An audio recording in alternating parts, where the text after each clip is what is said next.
If there was any time for a bye week for the Atlanta Falcons, this past Sunday was it. 2 straight losses, one of them being the worst one of the season on the road in the Mile High City.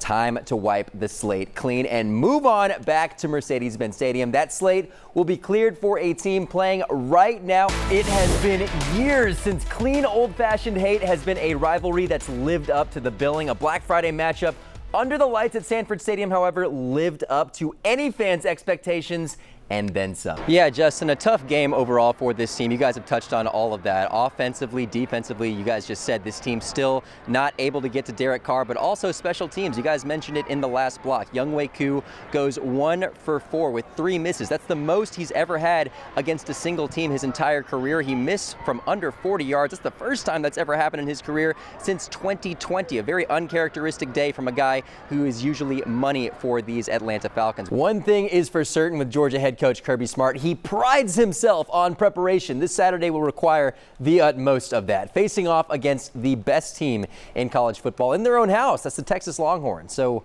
what will be a big part of that prep this week? Well, for starters, it's slowing down the Longhorns' top 10 offense. Look, it's a tough business in college football, week in and week out. Georgia faced their fair share of naysayers after the loss to Ole Miss last week, but the reality is Georgia has not had a home game in about a month, and one top 10 ranked win can be all it takes to get the boys back on track.